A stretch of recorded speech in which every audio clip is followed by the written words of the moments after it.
खरस्रोता सुवर्णरेखा नदीर उपरमुंडरे थिबा गालुडीही ब्यारेजरू गतकाली पूर्वाह्न 6 लाख क्यूमेक पानी छाड़िबा परे रातिरू नदीर जलपतन वृद्धि पाइबारे लागिछि। एही रिपोर्ट लेखाइबा बेलकु अर्थात संध्या 5टा समय नदीर जलपतन राजघाट ठारे 11.53 मीटर रे प्रवाहित हेउछि। एठारे नदीर विपद संकेत 10.36 मीटर रहिछि। आज सकाळ 6टारू नदी विपद संकेत उपरे प्रवाहित हेबा आरंभ करथिला। नदीर जलपतन वृद्धि जोगु नदीर निम्न अववाहिका कुहाजाउथिबा बालेश्वर जिलार भोगराई, जलेश्वर, बाल्यापाल और बस्ता ब्लॉक रे बन्या परिस्थिति सृष्टि होइछि। विभिन्न स्थान रे नदीबंध नथिबारु बन्याजल प्रखर स्रोतरे गाँ गंडा भितरकु माड़ी आसुछि।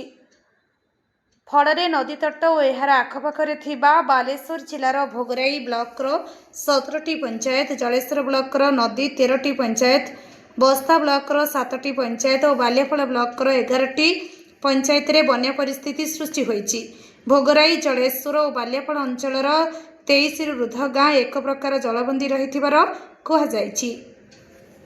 बाल्यापाल ब्लॉक विष्णुपुर, कुदमानसिंह, रणपुर, जलेश्वर ब्लॉक झाड़पिंपल, बाईगणबाड़िया, पश्चिमबाड़ बाह्यजगतरू संपूर्ण विच्छिन्न रही। कमरधा बाल्यापाल रास्ता उपरे बन्या पानी प्रभावित हेउछि।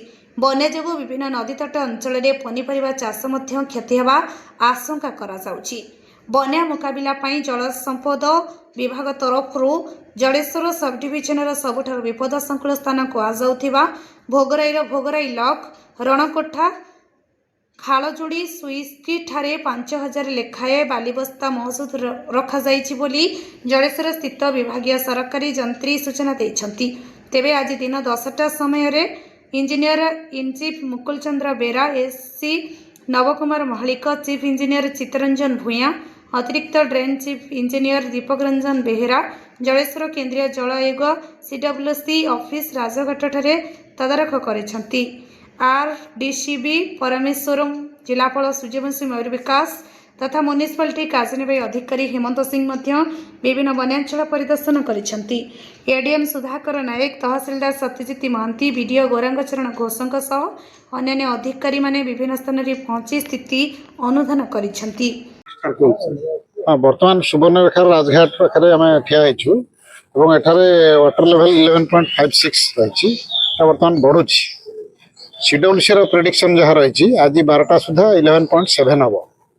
तापरे आम आशा करुचु जे तापरे जलस्तर स्थिर रही किसी समय स्थिर रही कमिब किंतु सीडब्ल्यूसी प्रेस प्रेडिक्शन तापर पूर्वानुमान किसी आसी ना तेणु तापर आसिले जाकि जापर बर्तमान पूर्वानुमान हिसाब से आम 12टा पर्यंत बढ़िबो बोली आशा करबा।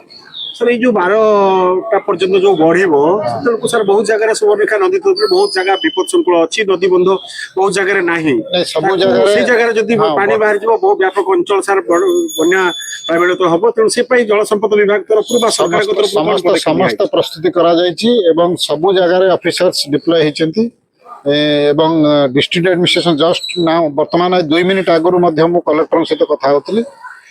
डिस्ट्रिक्ट एडमिनिस्ट्रेशन अलर्ट रही सब जगह जो स्थानांतर करने कथा लोक कर खाद्य जो दवा कथा दौरान जहाँ जहाँ व्यवस्था हवा कथा सरकार तरफ विभिन्न डिपार्टमेंट ठीक भाव स्टैटिस्टिक केते लोक को स्थानांतर कराई नहीं सेटा मो पाखरे नहीं सेटा एग्जैक्ट मो पाखरे नहीं सेटा जो कलेक्टर कहि परिबे।